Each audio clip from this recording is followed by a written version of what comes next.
And as we heard part of the story here, about that time, it was at Rick Santelli ran. And they talked about that tea party. After we saw the guy's his head spinning, he was worse than I was. He was all wound up. We're going to have a tea party. Ah! And my wife, it was about that time that our kids were starting to bounce off the walls. It's the middle of winter. As kids will do, everyone's all tied up. And we thought, well, why don't we do something to try to help the economy? So we'll get one of those hotels up in Chicago with a pool. Well, it just so happened that week that the hotel we picked was working on the pool. So the kids are all tired and upset. And we got them all bundled up that next morning. And the long underwear, winter gear, my son looked like a tick ready to pop, And I wasn't sure where we were going. Plus, I wasn't sure who was going to be there. Never been to that kind of event. We're going to go to this rally. Never done anything like that. There could be weird people there. And I wanted to see, get a lay of the land. My service background was coming. And, never, back to the door, that kind of a thing, to the wall and be aware of what's going on. So we got there. I got to stay there about an hour early so I could scope out the land. And I positioned my family on the edge of Daily Plaza, where we met. Daily Plaza, way off on the edge, kind of in the shadows where I could see what was going on, and they couldn't see me.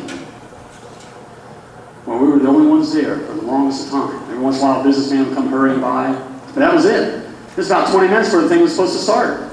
There wasn't a soul in sight. The kids are starting to complain, our noses are running, and that was starting to happen. We're getting ready to leave. Laura and I look at each other, this is silly. Well, we made a wrong call here. But about that time, this guy comes walking up with a clipboard under his arm, real quick, and he comes walking up. Are you here for the tea party? Yeah. Yeah, I guess we're it. Yeah. And he said, well, you, it turned out that was Eric Odom, who turns out to be one of the national organizers. And at that first modern day tea party. Oh, thank you. I appreciate it. And he asked me with these clipboards, would you, we introduced ourselves, would you mind taking these clipboards and get names and information from those coming to the tea party? I looked around like, yeah, I'll get right on that. But about 15 minutes before the thing was to start, all of a sudden folks started coming from all different directions. Just regular looking people. Just look like us. You ever see that movie, Close Encounters of the Third Kind? They got that Devil's Tower, and some just felt called. And just. That's how it was. They just came from all different directions. And I'd go up to the men and say, hey, I'm Richard. I'm glad you're here. Would you please write some information here? And the men would lean in and say, I called in sick to work today. Like they're some kind of rebel.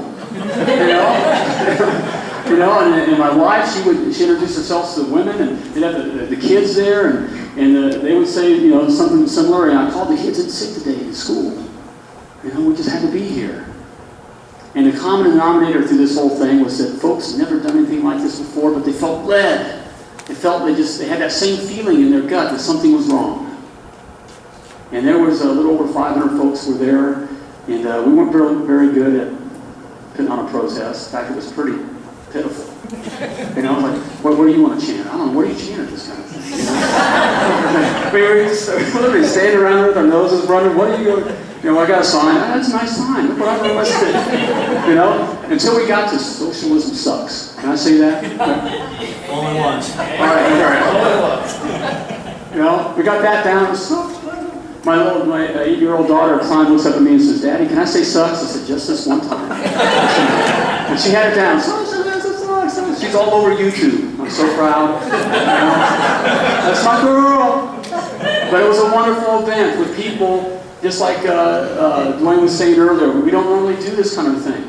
We're conservative kind of people. We kind of stick to our own business. We take care of our own business, pay our own bills, pay our taxes, take care of our children, our families. That's what we do.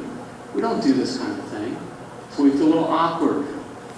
It's making eye contact and certainly carrying some kind of sign and standing all bundled up, saying that we're upset with our government. But it was a wonderful feeling. It was a wonderful time. And yes, we wound up bringing that back to Indiana. And then we also did the 9/12 event. We had some 9/12ers here. And that was a wonderful event. And watched that program. one of the cool things we did with that I love to this day, even in my low times here as we travel the state, you know, there's a big fight here. There's a reality to what we're facing. You got the grassroots, and you have the party. There's a reality to professional politics. And sometimes it feels a little big. And sometimes it feels a little rude in the way you're treated. And at times, when I start wondering, now why am I doing this? I think back to that moment at the 9/12 event, and I spoke to the folks about our founders and what they gave up and what it meant when they pledged their lives and fortunes and their sacred honor. What it meant when they did that. And I felt led at that time and said, I believe that I would have signed with those men. And I'm going to do that. And I said, if anyone else feels the same way, you know, would you please join me? And I turned around to sign, and I felt the whole room go whoosh. You literally had over 450 people just stand up and whoosh. You feel the pressure. And the room got solemn. And I signed my name to that document. I turned around, and there was a man about your age or your look with tears in his eyes. It was a pretty humbling experience when you have some guy that you never met, and you're both tearful. And he signed, and the next man, woman, dad in her eyes. And I knew then that freedom, that American liberty, would not be dead. It was a very wonderful experience. Through that time, had a lot of people, we did some Tea Party stuff. People started tapping me on the shoulder. Richard, you ever thought about running for office? You ever thought about, you gotta run for office? Why? Because I hold a mic and talk. You know, so that kind of thing. You know, when I joined the service, my dad said, don't raise your hand and volunteer for me. Well, in this kind of game, if you hold a mic and talk, you're going to get volunteered. And literally started getting hundreds. And, part of the concern at this time, we were talking about, everyone has their hot buttons, in this experience. But the common denominator is tired of politicians and politics as usual. Amen. And that's the common denominator. It's not a Republican thing. It's not a Democrat thing. It's just, come on, guys, ladies, things have just gotten crazy here. We're tired of it. And so they're looking for citizen representation, the way it was designed from the beginning. And so my wife and I thought, well, should we look at, when we started thinking about it and also praying on it, should we step up? And finally it got to be pretty, we're getting asked all the time, and we need to get this other event done. And it was going to be a time in July, after the July 4th event, when all three of my children, for the first time in their lives, would be gone. Never happened in our family's life. My oldest son was going to be in a missions trip, and my other two in Y camp. And so, we decided we're going to go to Washington, D.C. For a time of prayer and fasting. And we did just that. A very meaningful time. Because my wife, and she was here to tell you about it, she would say that she went to see a burning bush.